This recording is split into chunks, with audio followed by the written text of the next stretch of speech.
Ahí está. Bueno, buenas noches, muchas gracias por la presencia. Agradezco a mis queridos compañeros de mesa que hayan aceptado leer y presentar este libro que, como me dijo una amiga, no es mi último libro, sino mi libro más nuevo, porque seguramente tendrá algo. Solo quiero comentar de dónde surgió la chispa que encendió el motor, que desencadenó, digamos, la escritura, primero la realización de un seminario aquí en la escuela, un laboratorio, como lo llamo ahora, y luego la escritura de este libro. Fue considerar que tal vez algunas de las cuestiones que interesan a la escuela y atañen no solamente al discurso analítico, sino a otros que circulan por allí, podrían verse enriquecidos en la discusión, incluso en el abordaje, en la manera de pensarlo, si se consideraba una extensión de la doctrina de los discursos de Lacan. ¿Sí? Es una doctrina maravillosa con la que nosotros nos manejamos habitualmente, pero que tiene una limitación fundamental, que es el hecho de que solo toma en cuenta lo que acontece cuando un grupo está afectado por un único discurso, ¿sí? Y no tiene herramientas, digamos, para abordar qué pasa cuando en un mismo grupo están presentes dos o más discursos, que a mi entender es el fenómeno más habitual en cualquier lado del mundo. La escuela en este sentido no es una excepción.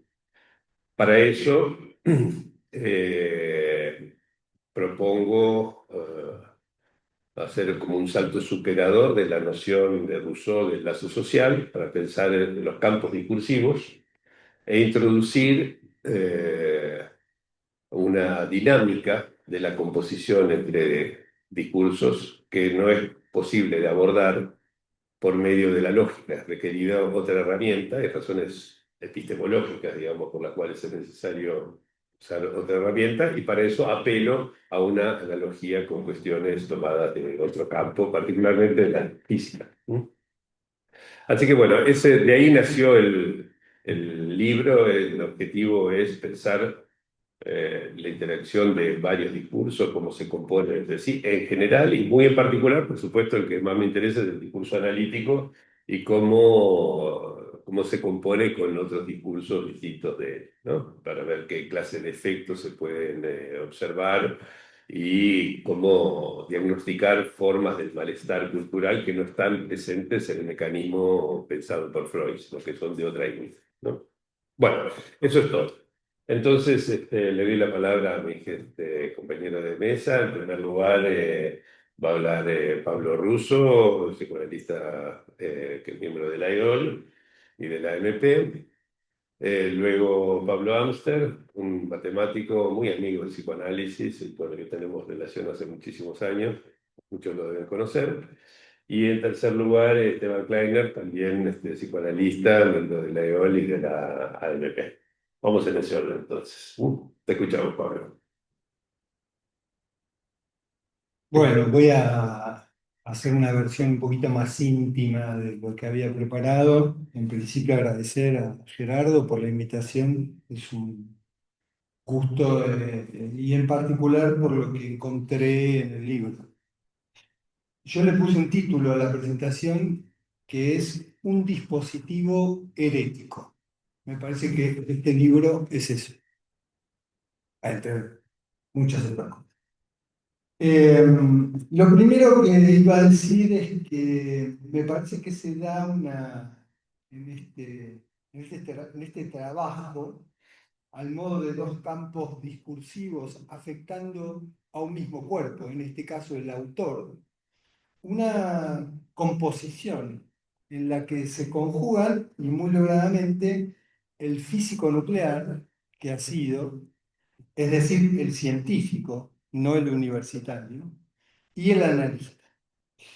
Eh, Algunas, trataré de ubicar algunas lecturas de lo que Gerardo presenta en este libro, discursos que atrapan cuerpos, pero más allá de ellas, lo que sobre todo quería transmitir aquí es que se trata de una verdadera propuesta, es decir, de algo que no existía antes de que Gerardo la ponga al trabajo.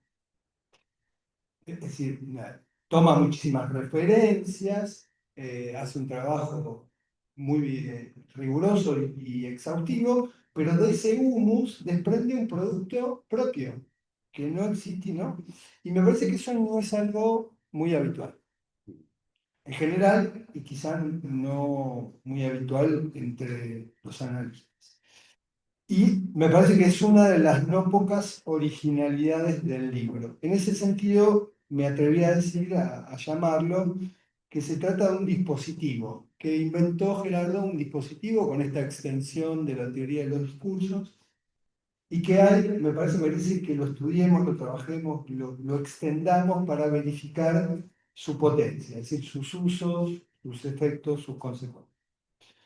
No, no voy a hacer, pensé un comentario que suponía que no nos íbamos a repetirlo con los compañeros de mesa, pero es decir, lo que plantea, como lo dijo recién Gerardo, en general es la incidencia, lo que él llama la composición interdiscursiva, ¿no? Cuando dos o más discursos afectan a la vez de diferentes maneras un cuerpo hablante o varios cuerpos. Eso lo llama composición, en general el efecto de un discurso sobre un cuerpo, pero cuando hay más de un discurso a la vez, cosa que sucede en general. Pero además especialmente entre el discurso analítico y el discurso universitario, como variante del discurso de Platón. Y sobre los cuerpos hablantes, en especial habitados, esa me parece otra particularidad, por el deseo del analista.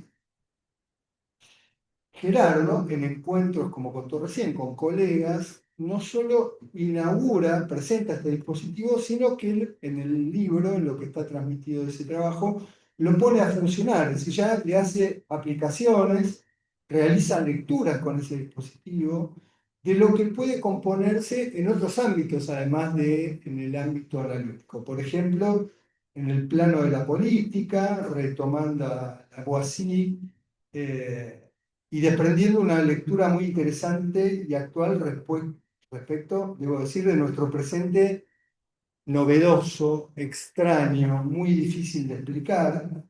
Gerardo hace una lectura muy particular y muy interesante en el plano de los discursos o identificaciones de género, en la historia del sometimiento y la violencia sobre las mujeres, etc. Pero me parece que desde el efecto que me produjo la lectura de este libro, no bastaría decir que es un dispositivo posible para estas aplicaciones, pero especialmente para el psicoanálisis o para los analistas, también para también para la escuela, que es algo que tomaré un poco, sino que agregaría algunas propiedades de este trabajo, de este libro, que el intento era que les transmita a ustedes el valor y el interés que este trabajo compone. Diría que en general sería la originalidad, la singularidad, pero yo lo llamé de diversas maneras. Una es la claridad, es decir, la amplitud y la apertura del libro. No es un libro de divulgación, eh, veremos lo que nos explica el matemático aquí sobre cuestiones que yo no podría explicar, Gerardo sí, pero promueve un saber y una toma de posición que, si bien no es, insisto, no es para cualquiera, pero a la vez es lo suficientemente amplio y claro como para que pueda ser de interés y utilidad para feligreses de otra parroquia, ¿no? Eh, Otra característica yo la llamaría la valentía del libro. Básicamente porque se atreve a pensar. Yo creo que no es algo tan común, me parece que es algo muy de agradecer, de practicar, de compartir. Por ejemplo, las lecturas y alcances que hace de las composiciones, los efectos entre dos o más discursos y su efecto sobre los cuerpos hablantes, en particular sobre los analistas. Me parece que es un libro lacaniano, porque emula sin imitar el uso, la manipulación de conceptos y herramientas de diversos campos del saber, estas analogías que hace, como lo hacían los maestros Freud y Lacan, siendo original en sus lecturas y atreviéndose a plantear esta propuesta, esta idea nueva. Él define ese uso, me parece de una manera muy clara, en la página 94, como Freud, me sorprendió que no tomara Lacan, aprovechar descubrimientos recientes en otras disciplinas para avanzar en sus propias construcciones mediante logradas analogías. Es lo que hace. También diría que es un libro analítico, porque piensa, propone, hace lecturas y usa otros saberes, pero además interpreta.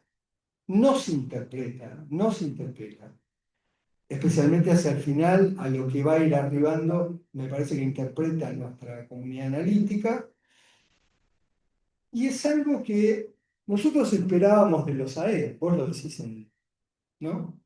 Eh, el, el- el- el Lacan había pensado que testimonia el fin del análisis, una de las tareas principales que tenía era la de interpretar la escuela, interpretar la comunidad analítica. Y como bien dice Gerardo, mayoritariamente eso no ha sucedido. Um, Dice cosas muy intensas, digamos, interpretaciones duras sobre los analistas y sus modos de agrupación. Nos dice glotones, prejuiciosos, ignorantes, parlanchines, vanidosos por hacerse reconocer en el plano del saber, pero me parece que lo más importante de sus desarrollos es que logra ubicar esas pendientes preocupantes nuestras y a poner en debate sin salirse de su hipótesis y de su modo singular, un poquito científico, de leerlas, de aplicarles su dispositivo. También diría este libro que pone en acto, propone en acto, induce, es la palabra que usa Gerardo, una transferencia de trabajo. No es un libro que proviene de una enseñanza que sostenga la lógica del amo, la del maestro, la del profesor universitario, sino que además proviene, como contó, de un trabajo en un seminario con otros, eh, y además lo sostiene leyendo y citando a una multitud de colegas de nuestro colectivo de elaboración, que es la escuela, sin discriminar, yo diría, a nadie por cuestiones personales, ¿no? Están todos en el libro, él atrapa algo de muchos de nuestros colegas, algo que tampoco es nada habitual, que nos leamos, nos citemos y que no tomemos en cuenta las afinidades personales para hacer. Finalmente, queda un poquito, pero hacia allí voy. Me parece que es un libro que se propone para una escuela que pueda sostenerse al servicio del discurso analítico, que deslinda o delimita un dispositivo del pase que lo vivifique y esté advertido de las crisis que abundan y a las que hay que encontrarles la buena salida. Y pone en esta lógica y ética en el centro el problema de la enseñanza. Una enseñanza que no repita un saber de amo, ese que se posee o dispone vía la cita de autoridad, una enseñanza que no se apoya en la jerarquía del saber ni la refuerza, como dice en la página 107, sino que la agujerea, que busca atrapar, producir, inventar un saber nuevo. Y desde allí interroga a Gerardo, y es la parte que más me interesó a mí, su libro, cómo desuniversitarizar el pase. A mí me salía desuniversalizar. tienen conexiones ambas, Totalmente. ambas palabras difíciles. Ujú. Lo mismo con el dispositivo de admisión, dice Gerardo, como desuniversitarizarlo. Y yo, es una agregada, una pregunta, ¿deberíamos agregar la garantía? Que reconoce un saber, pero cuyo dispositivo no se suele debatir a cielo abierto y podríamos trabajar qué tipo de saber reconoce y al servicio de qué discurso, o en los términos del libro, de qué tipo de composición interdiscursiva trabaja. ¿Cómo desuniversitarizar, sacarle el discurso universitario, el efecto prevalente en esta composición del discurso universitario a la escuela? Desjerarquizarla, desburocratizarla, basarla en una conversación crítica y plural, en la orientación de mantener vigente y hacer avanzar el discurso oral. Me parece que este libro, y sobre todo la segunda mitad, hacia el final, brega por esto. Creo también, y más aún después de haber leído el libro, y te pregunto, Gerardo, aunque de algún modo lo decís, si no se trata en la escuela, es la organización que a mí me preocupa, me atañe, me concierne, que cuando tomamos la no feliz composición interdiscursiva, ¿no? Universitaria, por ejemplo, prevaleciendo sobre el discurso analítico, si esta no consistiría más bien, o sobre todo, de una cara o traje del discurso del amo. Vos decís, es una variante del discurso del amo, ¿no? Porque las pendientes que Gerardo advierte pueden producirse como efecto de dicha composición, la sugestión o hipnosis, el funcionamiento aglutinante, una organización jerárquica o el directo mutualismo, la selección segregativa de los dóciles y obedientes y la marginación de los críticos, o la simple conservación de prestancias, el descuido o abandono de los dispositivos que aseguran la permutación y la desjerarquización, no privilegiar la pregunta y el debate, la disputa, etc. Todas descripciones del ejercicio del poder, ¿no? Estoy tomando todos términos que están en el libro, por ejemplo, en la página 115, en la que Gerardo, bueno, el trabajo del libro propone, cuando en una comunidad de trabajo prevalece una corriente principal, pues la disidencia, lejos de fomentar la transferencia de trabajo, puede ser segregada y privada de los recursos institucionales, por ejemplo. Otra cuestión, la propuesta y la elaboración están sobre todo centradas, es una reducción que hago, en el problema de la transmisión o la enseñanza.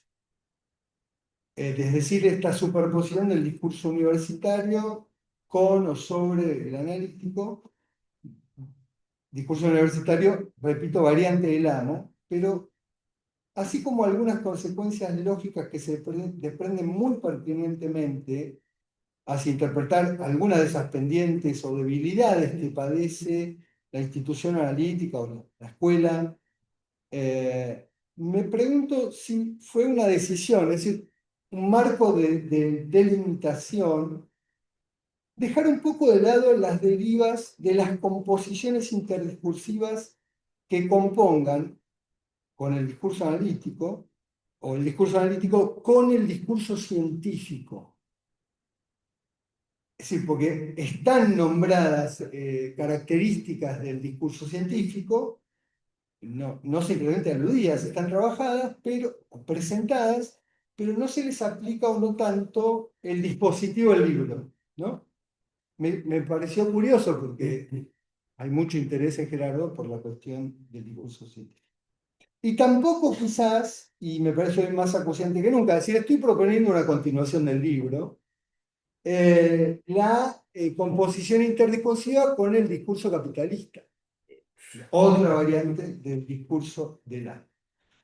Para finalizar, ahora sí, quiero subrayar otra característica a mi modo de leer, que es que se trata de un libro, de un planteo que podríamos, con sus mismos argumentos, caracterizar elogiosamente de hereje. Dice en la página 98-99 que para mantener una lengua viva en una orientación en la enseñanza del psicoanálisis discutida analíticamente, Lacan privilegiaría analistas, dice, ávidos de saber y habitados, eh, no tanto por hacerse reconocer ante el amo, sino por la irreverencia del hereje. Y me parece que quizás Gerardo lo tiene en general, pero en este libro en particular. Bien, muchas gracias por hacerme partícipe de la propuesta, la invención de este dispositivo, que me parece muy pertinente, vital y que quizá habría que continuar, que induce al trabajo, al pensamiento crítico y a dejarse enseñar por el otro.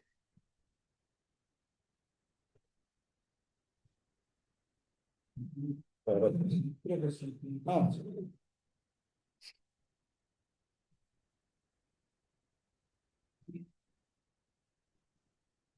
Ya yo también quiero agradecer, decía Gerardo, estoy muy contento de estar acá participando de este evento, de esta presentación. Ya de por sí, una presentación siempre es una pequeña fiesta, pero en este caso particular, porque entre otras cosas tiene que ver, como mencionó Gerardo al comienzo, bueno, sí, con unos cuantos años de conocernos, de hecho, en realidad, hace unos pocos meses, en realidad, tuvimos un reencuentro después de bastante tiempo, y precisamente de ahí surgió esta idea de esta invitación a participar acá, que agradezco profundamente.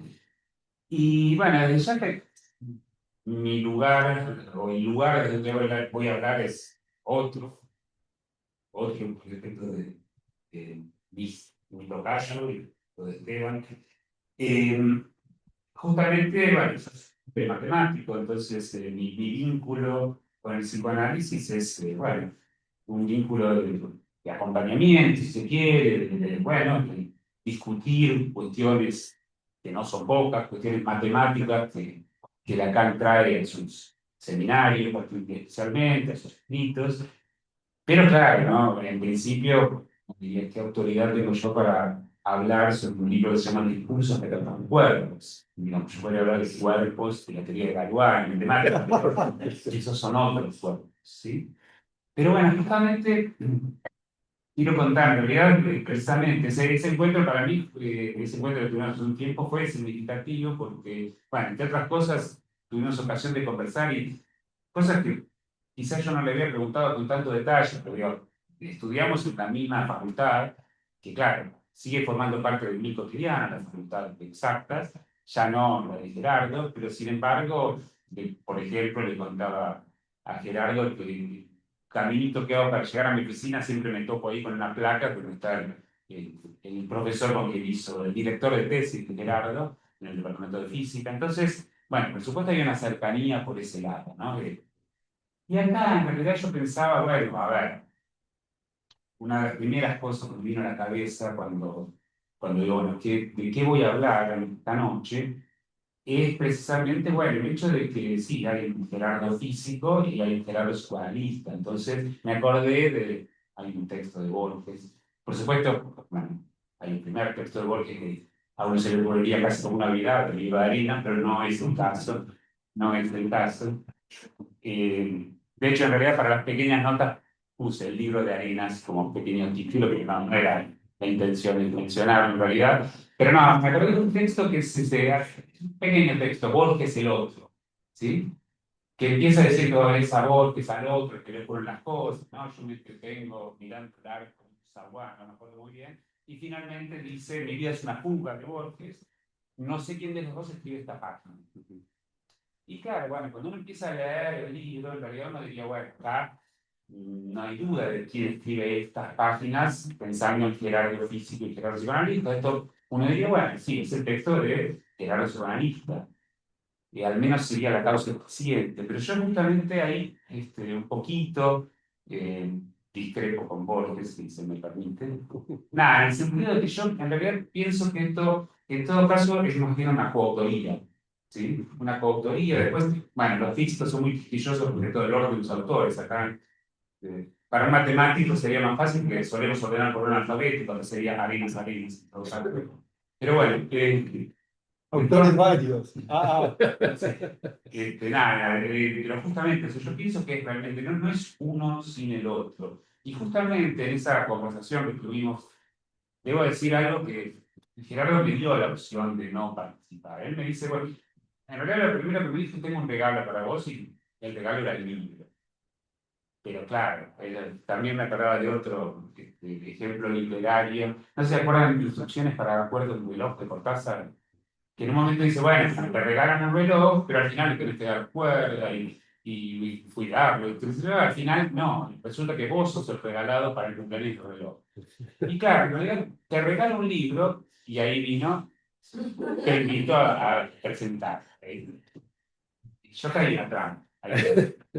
Nada, a ver, vamos, por supuesto lo digo bastante, bastante en chiste, pero en realidad sí hay un detalle muy puntual que sí me gustaría comentar ahí, eh, porque, bueno, Gerardo me dijo algo, eso, me dio la opción de no presentarlo, pero me dijo así, con un guiño cómplice, digo, bueno, somos todos exactas.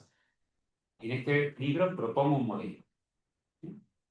Y bueno, como el tango dice, en lugar de tu silueta fue el anzuelo, tu modelo fue el anzuelo donde yo me fui a ensartar, diría yo, porque sí, o sea, ya una vez que me dijo eso, yo aparte, como les decía, ¿no? Digamos, como matemático, desde mi lugar de matemático, y nunca me sentiría autorizado a hablar de psicoanálisis, pero desde mi lugar de matemático, hay que decir que hace bastante tiempo que vengo eso conversando, y por supuesto, la noción de modelo es en Lacan fundamental, hay muchas frases donde, o sea, en muchos lugares donde Lacan habla de la noción de modelo, que el modelo es imaginario, que el nudo borromeano no es un modelo, que, bueno, una serie de cosas que Lacan dice respecto de los modelos, y por supuesto, la noción de modelo para un psicoanalista no es lo mismo que para un físico, y la noción de modelo para un físico no es lo mismo que para un matemático. Entonces ahí como hay varios puntos que entran en tensión y me parece interesante, precisamente, bueno, hacer un poquito de foco en eso, ¿sí? Pero bueno, en el fondo también me acordaba de esos textos tipo, no sé, Gargantúa y Pantalón, donde siempre al principio de cada capítulo aparece un pequeño epígrafe, ¿no? Esto sería como la historia de cómo un matemático decidió leer el libro de Pitágoras y lo que encontró allí, como solía decir. Bueno, y lo que encontró allí, por supuesto, sí, o sea, hay muchas de las cosas que, de hecho, lo que dijo Pablo al principio, me refuerzan algunas impresiones del libro, y por supuesto que eso, ¿no? Como dije, no me siento autorizado a hablar de psicoanálisis, pero sí me siento autorizado a leer, ¿sí? Y bueno, desde ya el libro, lo dijo Gerardo, lo reforzó también Pablo, bueno, comienza tomando la noción del lazo social y pasa, en realidad, en ese pasaje, ¿no? Con las nuevas ciencias, ¿no? Que surgieron a partir de bueno, Galileo, Newton, obviamente la mecánica empezó a tomar fuerza, y una fuerza de ciencia, a diferencia de lo que había sido en ese momento, de la ciencia moderna, que realmente pone, bueno, pone un lenguaje que ya es el lenguaje de la ciencia. Entonces, un poco de eso diría, si tuviera que resumir, bueno, un poco de eso habla el libro, ¿sí?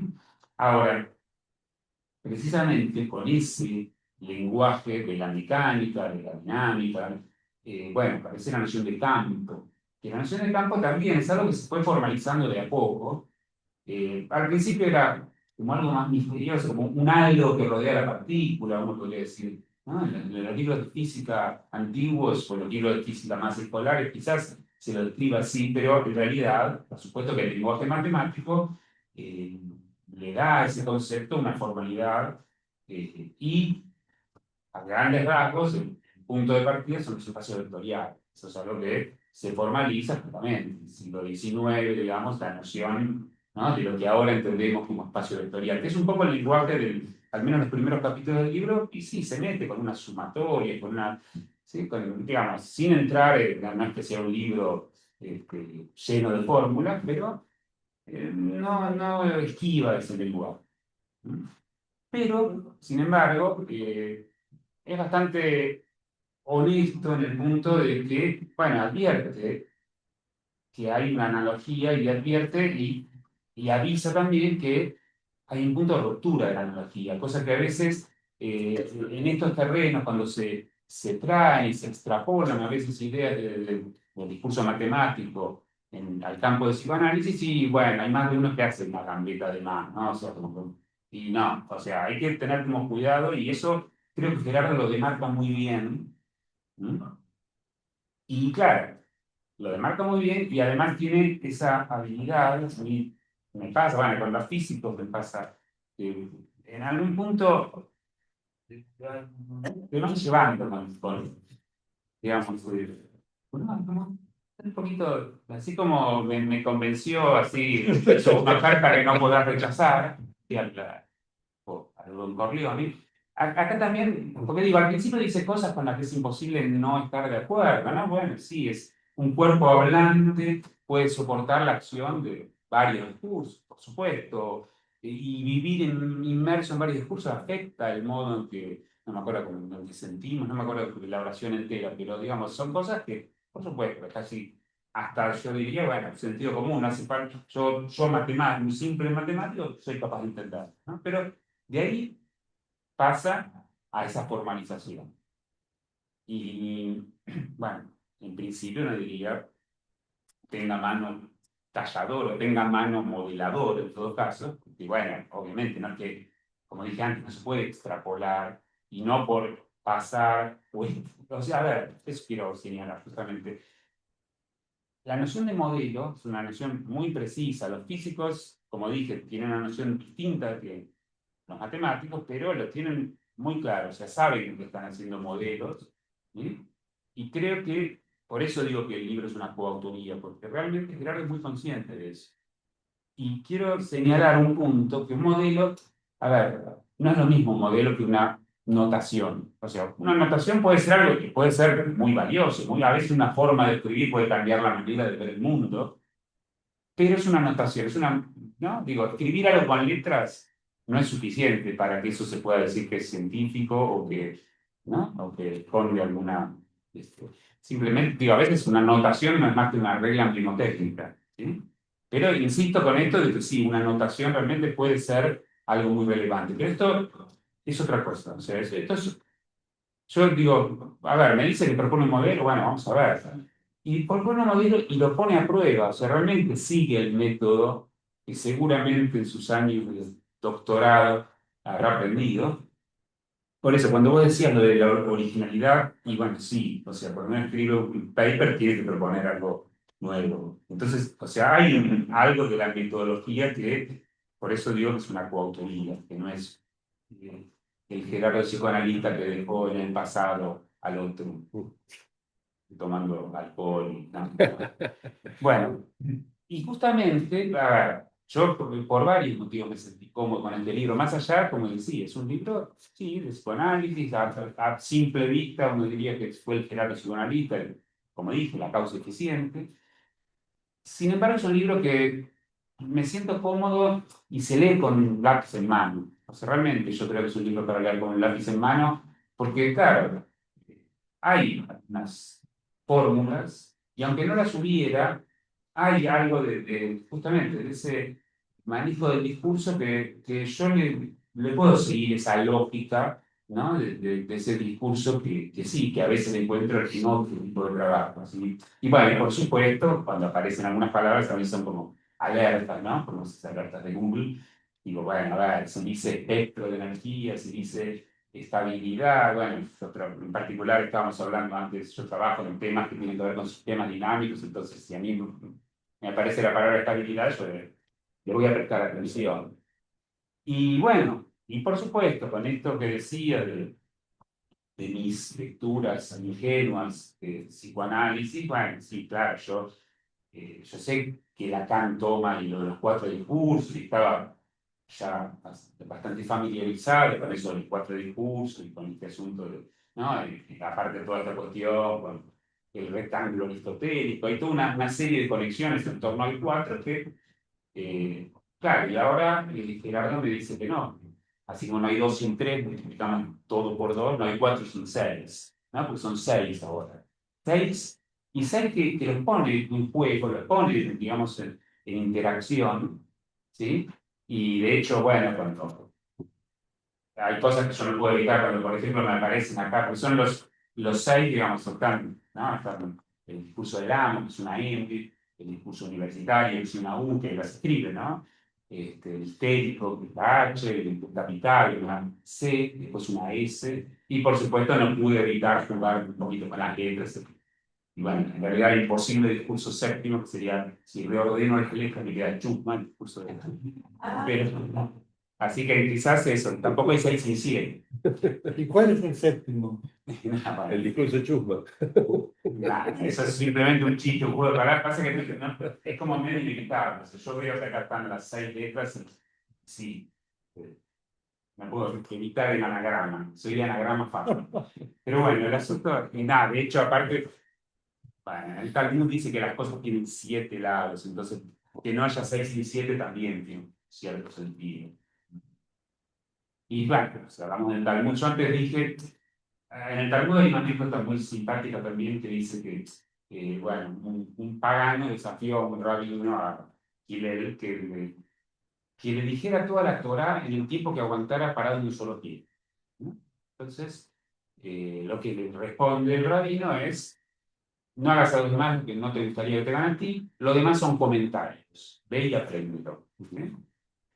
Y es casi, si tuviera que decir, digamos, no le voy a pedir que se paguen en un solo pie, pero supongamos que como ejercicio que lo estamos haciendo, si tuviera que decir eso en el tiempo que aguante en un solo pie de que trata este libro, bueno, es lo que ya dije, lo que ya se dijo en realidad, ¿no? El pasaje de la imagen del lazo social a la del campo discursivo. Eso, pero a diferencia del rabino, no diría ve y apréndelo, porque ya apréndelo me metería mucho en el discurso universitario y no quiero, ahora tengo que andar con mucho cuidado. Hablamos de estabilidad, y esa estabilidad, bueno, en un solo pie, esa estabilidad se vería un poco corrompida. Pero después, como decía con esta idea de lo que hace un físico cuando plantea un modelo, bueno, ponerlo a prueba. Y desde el capítulo 4 en adelante es el testimonio de esa puesta a prueba. Y no voy a entrar en los detalles, fui leyendo y algunas cosas, por supuesto, me resonaron más que otras, pero me pareció interesante todo el planteo respecto del pase, respecto de la enseñanza, del psicoanálisis, respecto del instituto, que ahí yo, bueno, en realidad no lo había leído en estos términos, pero esta idea que, bueno, claro, en la escuela prevalece el discurso analítico sobre el universitario, ¿sí?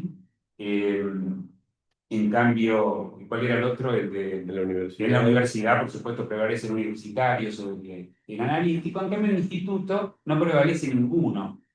Y en realidad, vos decías, Gerardo, que bueno, que con la lógica no alcanza, pero en realidad hay un punto ahí lógico muy interesante. En ese ni P ni Q, en realidad es una conectiva que no tiene nombre, no es que sea hasta la conjunción, la disyunción. No, ni P ni Q. Y sin embargo es fundamental, o sea, digo, tiene un rol interesante, por ejemplo, entre otras cosas, con esa sola conectiva se deducen todas las demás. Si yo digo ni P ni P, con eso defino no P.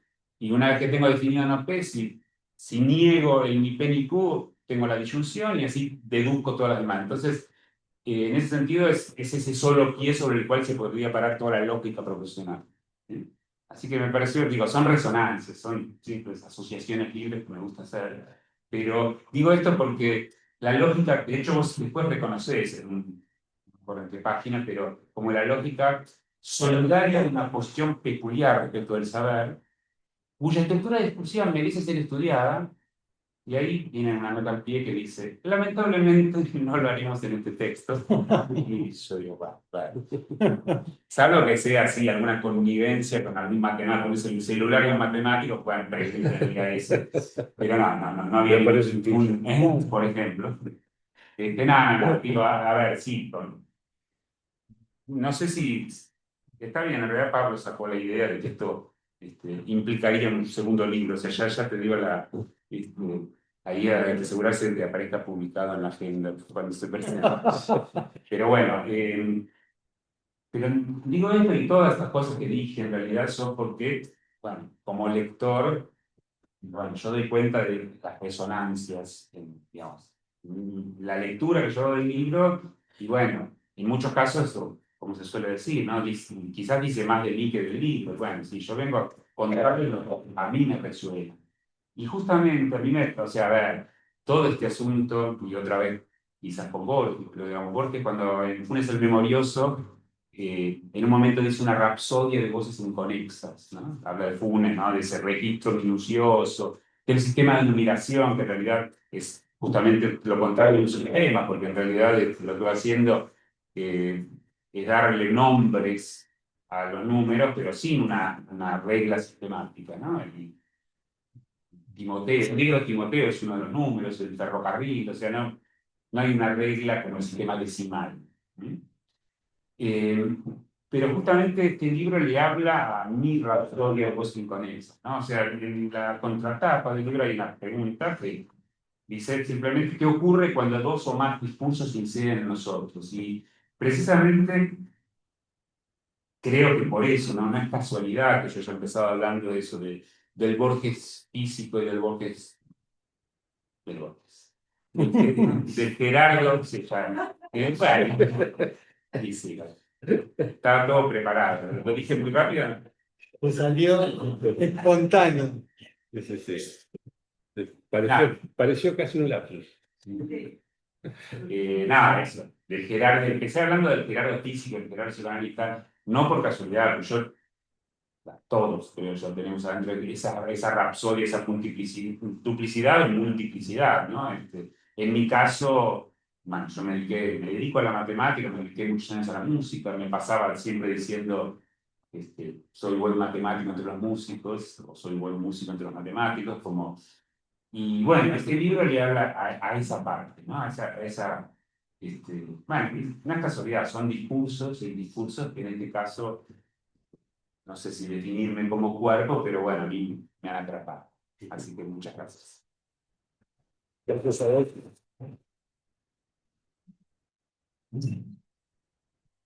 Bueno, empiezo por felicitarlo, claro, por el libro y agradecerle la invitación que lo presentes a alguno de los grupos.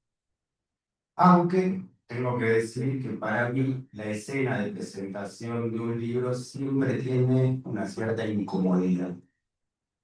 Y es que nunca se sabe bien qué se espera de quien presenta un libro. Por suerte, Gerardo nos hizo una propuesta que me permitió salir un poco de esa incomodidad. Cuando alguno de nosotros, Pablo Russo, a Manuel apellido, nosotros le llamamos Pablo, le preguntó cómo pensaba la presentación de hoy, nos dijo que lo que se le ocurría es que podamos sostener una conversación sobre lo que propone en el libro. Bueno, si les digo que eso me permitió salir un poco y no absolutamente de esa incomodidad, es porque no tengo del todo claro qué quiere decir una conversación. Es un significante que nos gusta, parece igual, no sé si algo más. Creo que muchas veces se desliza hacia un lugar que es el de el buen trato, el buen clima, ¿no? Y es en eso que preferimos conversación a debate y que digamos a discusión. En la escena de hoy, me parece a mí, ¿no? Que eso lo tenemos garantizado por la buena onda y el afecto que nos tenemos. Por otro lado, en lo personal, es el buen trato y demás, es como un presupuesto que tengo para el intercambio con cualquier cualquiera. Pero tener una conversación no es fácil. Me parece que lo que puede inspirar un clima de conversación lo tenemos en ciertos intercambios que se dan, por ejemplo, entre los matemáticos. Y eso, Pablo nos podrá decir si eso aún sigue existiendo. El matemático está con sus investigaciones, sus elaboraciones, sus inventos, y en determinado momento se la pasa a otro matemático para que lo revise y le diga qué le parece que eso está. Por supuesto que eso implica, para el que lo recibe, ponerse a trabajar. Leerlo y ponerse a trabajar sobre lo que le pasa. Creo que ahí se produce realmente una conversación, si se da algo de eso. Y también creo que eso es lo que está en el espíritu de esa expresión que Miller aisló de Lacan para ponerla circular en la comunidad analítica de la transferencia del trabajo. Entonces, es como desde esa perspectiva que tomé la propuesta de Gerardo de tener una conversación, como si él nos pasa el resultado, o el momento, ¿no? Está en el libro, su investigación, lo que está, para que tengamos un intercambio, leyéndolo y trabajando. Bien, en eso de la lectura que hice del libro, se me ponían 3 puntos, con muchas cuestiones más, pero para intentar conversar con él y con usted también. Vamos a ver si sale. Espero no sea un poco pero digo, porque tiene sus partes que capaz que tienen algo quizá un poco algo, pero el primer punto es empezar por el título. El título del libro de Gerardo, Discursos que atrapan cuerpos, para los psicoanalistas que seguimos la enseñanza de Lacan, tiene una referencia inmediata con la última clase del seminario 19, a la que Miller tituló Los cuerpos atrapados por el discurso. Entre los dos títulos hay una pequeña diferencia, que es la que en mi lectura del libro de Gerardo me interesa resaltar. En esa clase del seminario 19, que es una clase muy compleja, Lacan retoma sus 4 discursos, o de todos sus desarrollos sobre el uno y demás, pero le agrega un elemento, que es el cuerpo.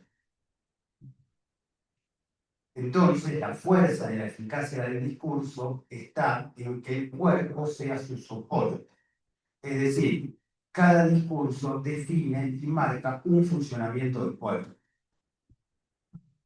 Si los cuerpos son ficciones, si los discursos son ficciones, artificios, sin embargo, tienen un detalle y es que conservan un amarre con el cuerpo. Esto solo se implica, por un lado, una fuerte distinción, que a veces se nos confunde, entre el cuerpo, o el cuerpo hablante, y el sujeto. Pero, por otro lado, señala que el atrapamiento que el discurso hace del cuerpo es complejo. Si desde Freud el cuerpo al que nos referimos está vinculado al goce, Lacan señala que el discurso atrapa al cuerpo, pero no como un cuerpo, sino como cuerpos en plural. Incluso pueden ser una serie de cuerpos. Ahora, si hice este pequeño recorrido por las novedades que introduce Lacan en esa clase de su seminario, es porque me parece necesario para ubicar en dónde creo que está la originalidad del planteo que sostiene Gerardo. Si para Lacan cada uno de los discursos atrapa cuerpos determinando su funcionamiento a nivel del goce, Gerardo, con su propuesta de composiciones intersubjetivas, introduce una modificación en la teoría de los discursos. En la página 26 del libro de Gerardo lo dice así. En resumen, cada cuerpo hablante puede soportar la acción de 2 o más discursos en los que esté inmerso. Y si bien estos no interactúan en forma directa, sus efectos se componen en los cuerpos inmersos en ellos, de modo tal que la acción conjugada de 2 o más discursos en un cuerpo tiene un efecto distinto del que tendría cada discurso si actuara por separado sobre dicho cuerpo. Entonces, en la diferencia entre el título del libro y el de la clase del seminario de Lacan, me parece que está la innovación que hace Gerardo sobre la teoría del discurso. Bueno, segundo punto, la noción de discurso. El término, bueno, algo recién señalaba de ese modo de Lacan de tomar cosas de distintos ámbitos que hace por eso, ¿no? Porque el término discurso no es un término, un concepto que provenga del psicoanálisis. Como tantos otros términos, Lacan lo toma de otros campos y lo transforma en una noción propiamente psicoanalítica. Su teoría de los 4 discursos nada tiene que ver ya con los usos que otras disciplinas hacen del mismo término, ni tampoco con el uso coloquial que de él hacemos y que de acá mismo, acá o allá, sobre todo en sus seminarios que son orales, también puede ser. La teoría de los 4 discursos creo que implica una novedad en la enseñanza de Lacan, en tanto pasa a ubicar en los discursos la estructura que interesa al psicoanálisis. Si hasta ese momento la referencia era el binario lenguaje-palabra, donde el estudio del funcionamiento de la estructura estaba a nivel del lenguaje, pero se preservaba a nivel de la palabra al sujeto, que nunca se deja encasillar plenamente en la estructura, la introducción de la noción de discurso supone un cambio de esa referencia. El discurso es el empleo del lenguaje de unos para con otros, con determinadas reglas invisibles que estructuran el vínculo social. En la estructura del discurso, el sujeto queda mucho más determinado por el lugar que ocupe de acuerdo al discurso en el que está. Esto produce una cierta depreciación en ese momento de, como digamos así, de las singularidades de la palabra, ya que sus efectos están sometidos a la estructura del vínculo social en el que se produce. Es por eso que Lacan llega a decir que prefiere un discurso sin palabras. Ahora, si Lacan le da al discurso el peso de lo que estructura el vínculo social, eso implica que tenga un funcionamiento. 4 elementos, 4 lugares y 4 discursos.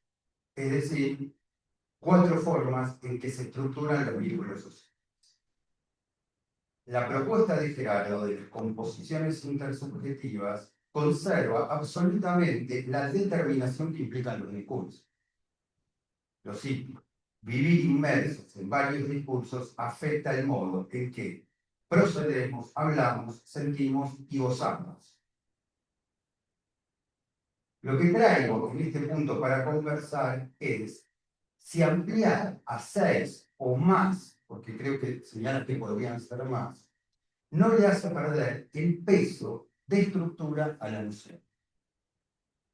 Es cierto que Lacan ensayó lo que podría ser el matema del discurso capitalista, pero para decir que era un pseudo discurso, en tanto justamente no estructuraba un vínculo social. Por otro lado, en el seminario 17, por lo menos ahí, la referencia para lo que llama discurso del amo moderno parece ser la estructura del discurso universitario. Con relación a la ciencia, me parece que, por lo menos en su desarrollo actual, todas sus investigaciones se producen bajo el funcionamiento del discurso universitario, sea propiamente en las universidades o en los laboratorios. De esta forma podríamos pensar que tanto el capitalismo como la ciencia u otros discursos de la época, por ejemplo, los discursos de género, que no estructuran quizá propiamente un vínculo social, si lo hacen es a través de uno de los 4 discursos, en esto fundamentalmente el universitario. Hay en eso una referencia de Villers y de Tip-Loran, si no me equivoco, en una clase de piezas sueltas, y después un texto de Lick que se llama Subversión de la subversión, donde, por ejemplo, en relación a todo lo que es el discurso de género, o las teorías de género, lo ubican con mucha precisión el discurso universitario, como un producto del discurso universitario. Bien, último punto. Las paredes transparentes. De las diversas configuraciones particulares en las que en el libro Gerardo prueba el modelo de composición interdiscursiva, me interesó particularmente su aplicación a las sociedades de análisis, igual que Pablo Russo, que uno está tomado por eso. Entiendo que Gerardo nos propone una herramienta con la cual poder leer los malestares, los síntomas que en ella se producen.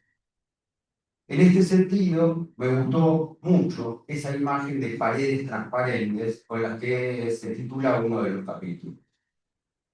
En la página 81 podemos leer: ya hemos visto que los campos discursivos carecen de fronteras, sean naturales o simbólicas. Su potencia de enlace no es alterada por la distancia espacio-temporal ni por los límites o las reglas de las instituciones. Las paredes del consultorio son transparentes para todos los tiempos. Efectivamente, como Pablo señalaba en el punto anterior, la determinación del discurso, y también incluiría en eso la propuesta de Gerardo, la determinación que tienen las composiciones interdiscursivas, tienen efectos más allá del ámbito donde uno se encuentra.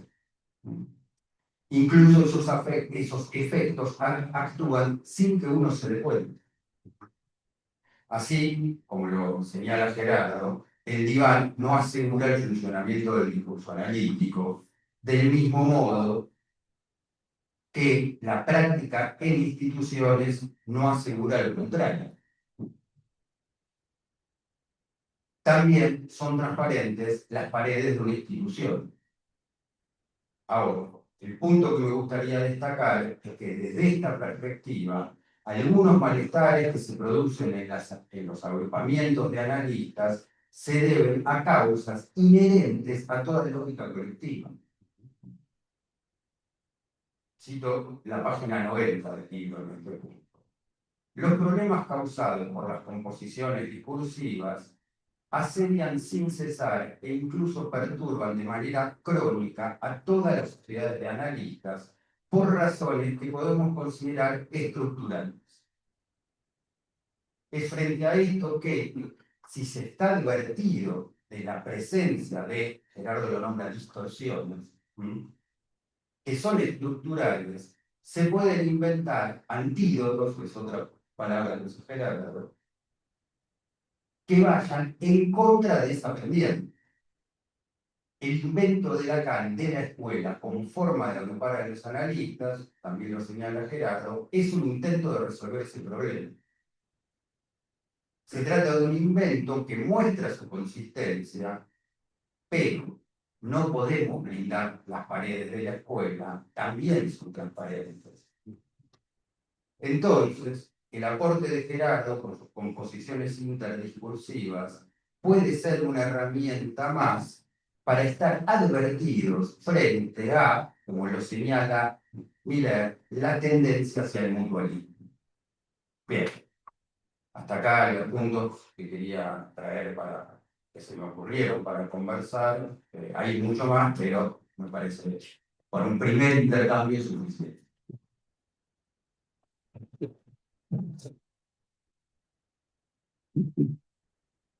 Bueno, muchas gracias, Esteban, a los tres. Y un intento de empezar a conversar algo, ¿sí? En relación con las cosas que plantearon. Ya tengo mucho material de investigación por delante a partir de esta pregunta. Excelente, realmente. Por ejemplo, en relación a lo que decía Pablo Russo, bueno, primero aclarar que la noción de desuniversitarización, tanto del pase como de la admisión, es de Miller, sí, que lo menciona en dos presentaciones de libros que se hicieron aquí en la escuela. Pero yo lo tomo como un signo detectado por él mismo de una composición entre el discurso analítico y el discurso universitario, ¿no? Que me parece una buena lectura que se puede hacer de esto, ¿no? Y vos agregabas también, bueno, se podría pensar en una desuniversitarización de la garantía, me encantó, hay que investigarlo, te propongo que lo trabajemos. Hay varias cosas que mencionaste, no voy a poder retomar todas, pero bueno, vos decías, bueno, ¿por qué no tomé un poco más la composición entre el discurso analítico y el científico, ¿no? En verdad no lo tomé tanto en este libro porque lo había tomado un poco en el final del anterior. Hablaba de lo que pasaba con Freud, digamos, como en Freud hubo efectos de distorsión del discurso científico por el analítico y del discurso analítico por el científico, ¿sí? Que se puede notar en determinadas elaboraciones de él, que tomando un término que introduce Humberto Eco en las apostillas del nombre de la rosa, produce icoservos intelectuales, es decir, ser mitad de una cosa y mitad de la otra, mitad discurso científico, mitad discurso analítico, que terminan siendo una especie de monstruo, ¿no? Entre los cuales pongo algunos ejemplos en el libro anterior, sin sentido. Acá lo tomo un poco, lo retomo, pero lo había desarrollado un poco antes. Pero yo pienso que es algo muy rico para estudiar, por ejemplo, dentro del campo psicoanalítico, lo que ocurre hoy en día en lo que es la corriente mayoritaria de la IPA, ¿sí? Que su negociación constante con el discurso de las neurociencias, por ejemplo, producen artículos. Tengo hace casi 20 años, que voy una vez por año, por lo menos, a la APA a leer por lo menos los índices del International Journal, a ver en qué andan. Y las cosas que se ven allí, nosotros no podríamos pensar que de eso se trata el psicoanálisis, ¿sí? Hablan con desvíos cuadráticos medios, valores de probabilidad, de muestras de no sé qué, etcétera, probabilidad de obtener un diagnóstico, cosas que realmente nos sorprenden, ¿sí? Nos sorprenden. Y yo pienso que se trata de eso, de un efecto de distorsión del discurso analítico por estar tomado al mismo tiempo el autor o los autores por el discurso científico, ¿no? Como probablemente me sucedió a mí al escribir el libro, ¿no? Seguramente hay efectos de distorsión del discurso analítico que trato de prever, entender, visualizar, anular, corregir, pero estoy tomado, digamos, al mismo tiempo por esos dos discursos, ¿no? Bueno, en fin. Y lo de la interacción entre el discurso analítico y el capitalista. La misma pregunta me hicieron en Costa Rica, fui a un seminario hace unos meses y dije, pero eso es tema de todo un libro, ¿sí? Realmente todo un libro, ¿no? Y digamos, creo que sería una buena manera de volver a poner sobre el tapete el viejo problema de los honorarios, por ejemplo, el manejo de los honorarios en las sesiones, ¿no? Que es un tema que parece ser de una importancia esencialmente práctica, ¿no? Etcétera, y el uso que tiene el dinero, ¿sí? En la experiencia analítica, creo que podría, no sé, recibir una nueva luz y un nuevo interés si se lo pensara a la luz de la composición entre el discurso analítico y el capitalismo. Solamente eso digo por ahora como primera aproximación. Bueno, de lo que dijo Pablo Amster, agradezco mucho que haya puesto el acento en la cuestión de la ruptura de las analogías, ¿no? Es de verdad, digamos, que lo habitual es que cuando uno encuentra una analogía está tan contento como perro con dos colas que no piensa en dónde se termina la analogía, dónde se rompe, qué efectos puede tener, etc. Entonces, trato de hacerme cargo, digamos, de cómo podrían pensarse las rupturas de la analogía y qué nos enseñan acerca de la estructura. Pues yo pienso que una analogía nos sirve cuando funciona y también nos sirve la ruptura de la analogía para entender la estructura que estamos estudiando, ¿no? Y de las cosas que vos decías, no hay dos sin tres y no hay seis sin siete, bueno, me parece que quizás pescaste que por dónde podría pasar ese séptimo, que no es ninguno de todos los anteriores, que sería el estudio del discurso de la lógica, ¿no? Que no es reducible, por así decirlo, a un discurso científico, pero que al mismo tiempo tiene una relación inherente con la estructura del lenguaje, ¿no? Entonces tiene su originalidad que creo que valdría la pena explorar. Quizás, no lo sé, tendría que pensar. Bueno, y de lo de Esteban. Eh, sí, como señalaba Pablo Russo al principio, el libro ya es una propuesta de transferencia de trabajo, es una propuesta de conversación en ese sentido, en el sentido estricto que vos lo definís, que es el que me gusta, digamos, que se pueda debatir, que se puedan dar argumentos, ¿no? Vos me gusta eso, digamos, das argumentos críticos, ¿no? Que son lo que uno esperaría de una verdadera conversación como la que tiene lugar entre los matemáticos que dabas como ejemplo, ¿no? Me gusta mucho ese punto de vista. Me hiciste notar algo que yo no había notado, por ejemplo, respecto del modelo que propongo, que era esta diferencia acerca de cuerpos o un cuerpo, ¿no? Porque en Lacan siempre son cuerpos en general, ¿sí? Y que yo tomo ahí punto de vista de lo que ocurre en cada cuerpo. ¿Eh? No lo había notado y te lo agradezco. Eh, hay algo, hay algo que me gustaría ver cómo lo pensás vos para lanzar la conversación. Vos mencionabas algo de la relación del discurso con la depreciación de la singularidad, etcétera, ¿no? Y me parece que en algún lugar Lacan decía que en los discursos las palabras eran realmente contingentes. Lo que importaba era la estructura, ¿sí? Que uno rellenaba esas estructuras con palabras, pero que las palabras en sí eran lo de menos mientras se mantuvieran ciertas relaciones estructurales, ¿no? Eh, ¿Cómo pensás vos que podría aplicarse, si es que puede aplicarse esto, ¿sí? Al discurso analítico, donde estamos justamente en las antípodas de la depreciación de la palabra y de sus detalles, ¿no es cierto? ¿Sí? ¿Cómo lo pensás vos este problema? Yo no lo pensé hasta ahora, pero me surgió a partir de tu comentario, ¿no? Si ampliar de 4 a 6 discursos quita peso a lo estructural, ¿no? Yo no lo sé, no sé qué sería quitarle peso a lo estructural, ¿no? Pero me gustaría que lo ampliaras, digamos, ¿no? Porque vos planteás, bueno, Lacan con sus 4 discursos y sus vueltitas así entre los matemas y los lugares, arma como cierta estructura, ¿sí? Bueno, ¿es quitarle peso a eso o es darle un mayor alcance? ¿No? Es decir, que dentro de una estructura general hay alguna estructura particular, que como yo lo pienso, que es la estructura dada por esos cuatro matemáticos. En fin, me gustaría que me dijeras cómo es que entendés esa cuestión de quitarle peso a lo estructural. Y tengo un punto de vista divergente respecto a lo que decías acerca de lo que pasa con el discurso científico en la universidad. ¿Sí? En algunos campos es así, tal como lo decís, y muy particularmente en los Estados Unidos, los estudios de género, etcétera, eso es pero tal cual. ¿Sí? O sea, se hace pasar por una elaboración científica algo que es discurso universitario en el peor sentido del término. ¿Sí? Pero hay otros campos en los cuales el discurso científico mantiene su independencia relativa, por lo menos respecto al discurso universitario, que son los campos en los cuales publicar un paper es una obligación molesta, ¿sí?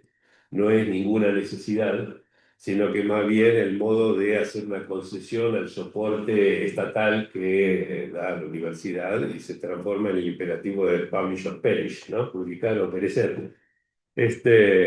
Pero hoy en día estoy convencido, digamos, y mantengo todavía el lazo con algunos científicos de que la ciencia mantiene su independencia respecto del discurso universitario. No ha sido fagocitada completamente por el discurso universitario y por eso es que se producen cosas nuevas.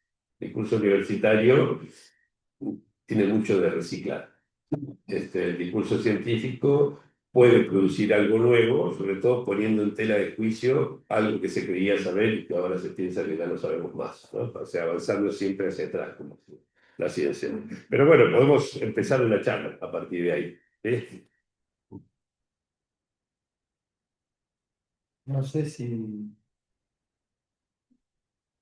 alguien quiere. Le haría una pregunta a cada uno de ustedes. ¿Eh? Preguntón. En realidad, quizá para que nos la conteste Gerardo a todas. Es un uso de ustedes. A Pablo le preguntaría qué opina de ¿cómo decirlo? Del argumento de Gerardo sobre la frágil estabilidad del discurso analítico, ¿no? Porque ven que es una pregunta por elevación a Gerardo, ¿no? Pero ¿cómo lo pensás vos? Porque vos dijiste, me dicen estabilidad y yo presto atención. Bueno, ¿qué leíste vos ahí? Me interesaría también tu lectura de eso.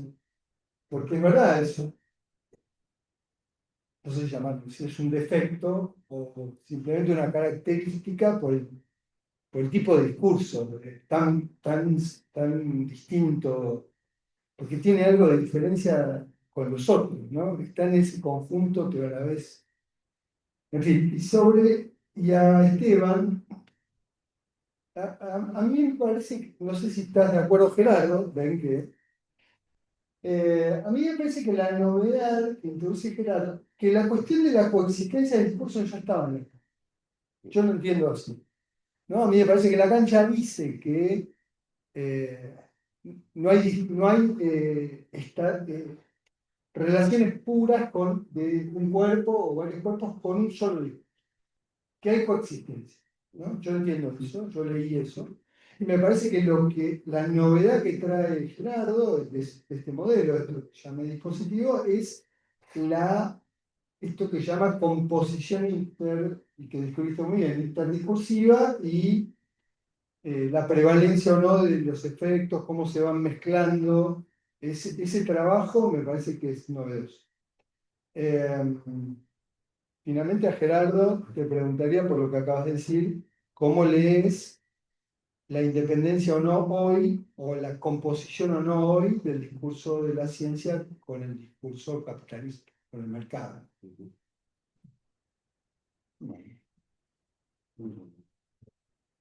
Tengo que responder así, sostener No, la hacé lo que primera quieras, pregunta o... decí lo que quieras, hacé lo que quieras. Nada, en realidad está bien la pregunta.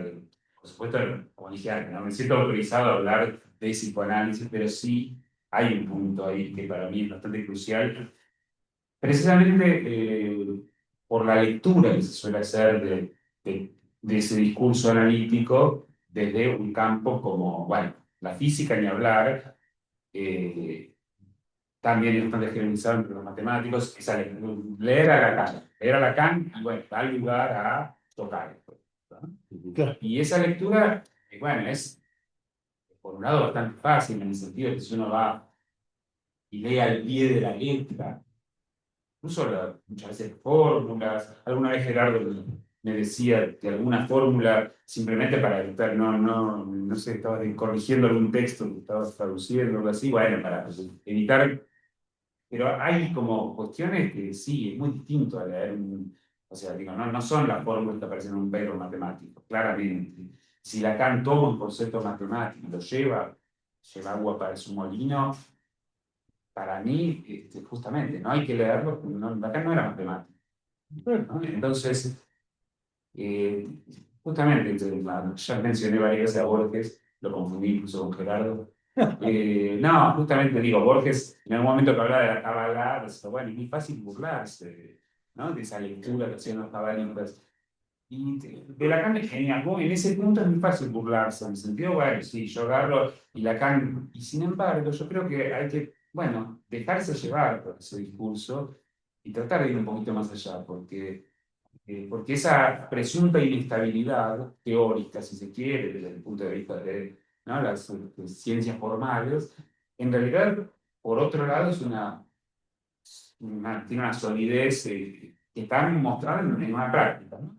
O sea, digo, evidentemente no es que el psicoanálisis se viene sosteniendo porque sí, porque todos creen que en realidad esas fórmulas hay que tomarlas así al pie de la letra, religiosamente. No, yo creo que funciona y operan a su manera. Entonces, para mí, así como yo, cuando hablo de matemáticas, me gusta hacer una electrocutarme, me gusta meter literatura, porque bueno, porque es mi manera de transmitir. Yo creo que Lacan usa muchos de esos elementos como parte de su transmisión, precisamente. Y después sí hay una discusión, por supuesto, a un nivel así más profundo, hay una discusión de, bueno, sí, cuando Lacan dice no es metáfora, y sí, qué sé yo, a ver, por supuesto que a uno le choca que le digan que el inconsciente es una banda de Moebius y que me digan después que no es una metáfora. Bueno, eh, a ver, no es la misma banda de Moebius con la que yo me encuentro en un libro de topología. Pero bueno, precisamente creo que, o sea, para mí, desafío, porque creo que a todo el mundo le pasa lo mismo. O sea, si uno, la primera vez yo era realmente muy chico cuando empecé a leer cosas de Lacan. Y al principio, conceptos están, por supuesto, ¿no? Nosotros también. Seguramente. Sí, Y después también. y después también, sí, sí, sí, pero digo, Seguimos ahí. a ver, cuando, o sea, creo que hay que precisamente hacer ese ejercicio, ¿no? Y de vuelta, yo no, digo, no es que voy a avalar cualquier cosa que se diga, como dije también antes, ¿no? Una anotación, por escribir algo con letras o con fórmulas matemáticas, eso no le da el carácter de verdadero, ni de científico, ¿sí? Sin embargo, algo nos está diciendo. Entonces, yo prefiero justamente esa postura de, bueno, dejarme llevar y ver qué está diciendo. ¿Sí? Por supuesto, a ver, como dije un poquito antes, ¿no? Si a mí me gusta esta interlocución con el psicoanálisis, y esto que dije antes, yo la palabra acompañar, realmente, lo siento que hago, o sea, no, eh, como que mi intención es desmalezar, ¿no? O sea, Lacan habla del toro, de los nudos, de lógica, se mete con un montón de temas matemáticos, y mi intención es decir, bueno, esos temas en realidad, la matemática que hay ahí no es tan complicada. O sea, ya el lector tiene bastante problema con Lacan como para tener que preocuparse por... Entonces, bueno, mi intención es allanar esa parte del camino. Después, ¿sí? Hay que decir, para los que no sepan, que Pablo, yo entiendo que das cursos de cómo leer, cómo entender los usos matemáticos, es decir, este desmalezamiento del clase, ¿no? Sí, sí, sí. Cómo entender algunas cosas de las matemáticas para entender la utilización que Lacan hace de las, ¿no? Sí. Bueno, a ver, traje una resumen de lápiz, con lo cual hay unas cosas, capaz no me acuerdo de lo que y no anoté las preguntas o las cuestiones. A ver, una que yo reconozco que leyendo a Lacan y primeras veces que leí, que estudié más en detalle en el seminario de Vicente, siempre me impactaron eso, que es justamente lo que es una cierta, efectivamente, depreciación que hace de la palabra, de la singularidad de la palabra, ¿sí? Es decir, de cómo está determinado lo que uno dice por el lugar desde donde lo dice, ¿sí? Por el discurso donde está, ¿sí? Y que bueno, eso puede tener a ver, muchas cuestiones. Uno puede decir, por ejemplo, que es la que tenemos más a mano, podemos decir, que es uno puede hablar de psicoanálisis absolutamente determinado por otro discurso, ¿sí? Y estar hablando y hablando y hablando y ¿sí? Explicando y no sé qué psicoanálisis en una determinado por un discurso que no se la lee. Pero del mismo modo uno puede decir, y a veces eso pasa, digamos, en un análisis, de repente una orden, una imposición, ¿sí? Un imperativo, ¿sí? Bueno, eso podría ser perfectamente ubicable dentro de lo que es el funcionamiento del discurso del amo, ¿sí? Dar orden, puede resultar de parte, digamos, en el discurso, si es lo que lo determina y está determinado por el discurso analítico, una maravillosa interpretación, ¿sí? Y con efectos absolutamente analíticos. Entonces, algo de eso es lo que me quería señalar con esa cierta depreciación que puede tener ciertas singularidades de la palabra cuando Lacan piensa como la estructura, la determinación que tiene eso. Y que efectivamente me parece que es algo de lo cual funciona, ¿sí? Y es la idea que creo de Platán sobre los discursos, sin que uno se dé cuenta, digamos. Uno puede terminar estando advertido de algo de eso, pero sin que uno se dé cuenta muchas veces de cuál es el discurso en el que está y lo está determinando eso que uno dice. Después, el asunto El discurso o los discursos. Bueno, eso está bien, digo. Eso me parece que por eso lo señalaba en el libro, algo de ese punto de la determinación es algo que vos conservás absolutamente en tu proposición. ¿Sí?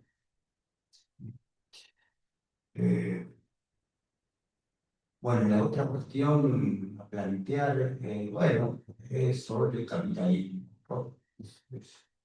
Y eh,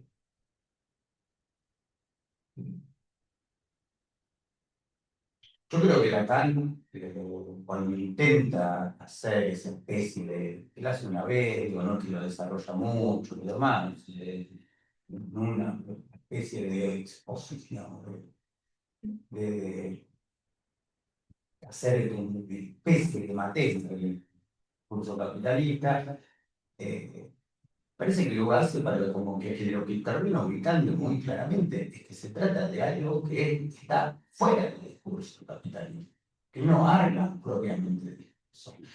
Es un poco también la idea, digo, porque Pilar también, digamos, a una fantasía hizo su, digamos, propuso una especie de matema también de lo que llamó el discurso hipermoderno, pero justamente para ubicar que ahí no hay, fuera del discurso, eso, no hay efectivamente el funcionamiento de un discurso, en tanto entender el discurso como algo que estructura, llamémoslo así, no sé, en el libro vos tenés tus cuestiones, pero bueno, como la relación entre unos y otros, digámoslo, ¿no? O sea, el vínculo social, se puede seguir, ¿ven? Pero como que estructura eso y determina un tipo de vínculo. Me parece que en eso el capitalismo como no termina de determinar, ¿sí?, un vínculo de unos con otros. ¿Sí? En todo caso, lo que produce el capitalismo es, como dice Lacan, proletaria, ¿sí? Todos proletarios o caídos del sistema, ¿sí? Pero no la estructura de un vínculo social, y que Lacan tiene una cierta idea, eso es como muy en las entrelíneas, ¿no? Se puede ver, por lo menos en el seminario 17, en donde efectivamente está muy tomado por la época y por, digamos, todo el jaleo universitario, y donde me parece que hay una cuestión muy anclada para Lacan en el seminario 17 en relación al discurso universitario, por supuesto, pero que hay una cierta idea de que lo nombra como el discurso del amo moderno, y que es algo donde sí, o yo lo pensaría así, que si el capitalismo, como decir, arma algún tipo de vínculo social, en ese sentido de relación efectiva entre unos y otros, si no lo hace a través del discurso capitalista, del discurso universitario, perdón, que es el modo en que, ¿sí?, con la extensión que tiene el discurso universitario. Por supuesto, hay que dejar de pensar los discursos en su, o lo decís, en su lugar, ámbito de nacimiento y demás, ¿no? No es que el discurso universitario, la cancha universitaria necesita decir que,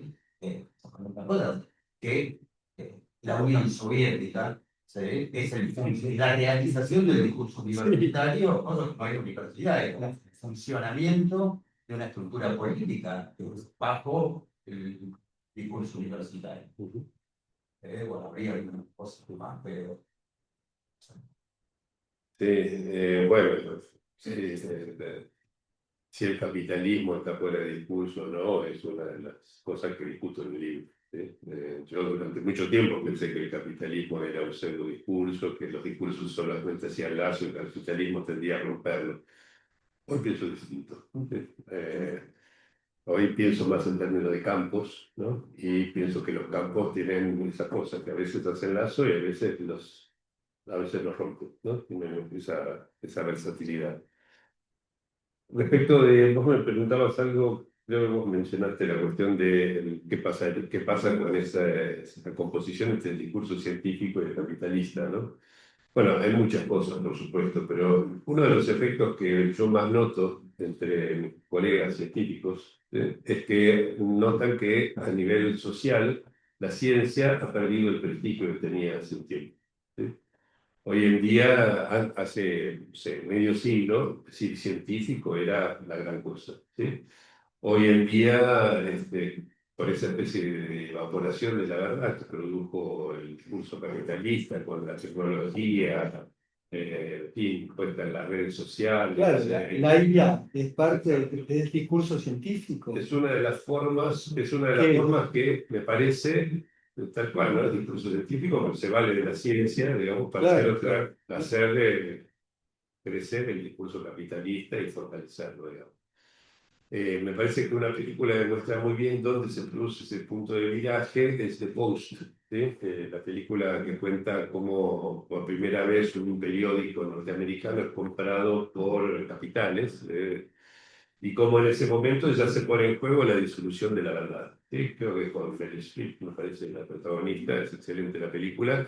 Hoy en día el periodismo ha perdido toda credibilidad, la verdad se ha evaporado, y junto con eso, digamos, uno de los efectos de corrupción del discurso capitalista, que en general corrompe con mucha facilidad, es el descrédito de la ciencia. ¿Sí? O sea, hoy florecen los terraplanistas, los creyentes en el diseño inteligente y todas esas cosas así, porque ha perdido ese peso que tenía, que venía muy anclado a la noción de una verdad que podía decir algo sobre lo real. Ahora eso se conmovió, realmente, me parece.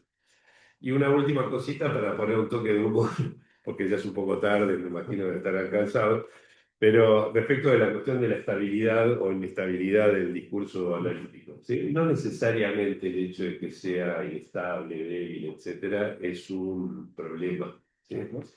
Por supuesto, va a sufrir fácilmente los embates de los otros discursos, etcétera, ¿no? Pero cuando hablaban de estabilidad me acordaba un grupo que fue famoso, una especie de Lelutier del ballet, que era el ballet Trocadero. No sé si vieron alguna vez los espectáculos, que eran unos hombres vestidos con tutú, que eran excelentes bailarines, que hacían los pasos de baile, etcétera, pero que siempre en algún momento tenían un quiebre, una pequeña inestabilidad que hacía que uno se matara de la risa, realmente.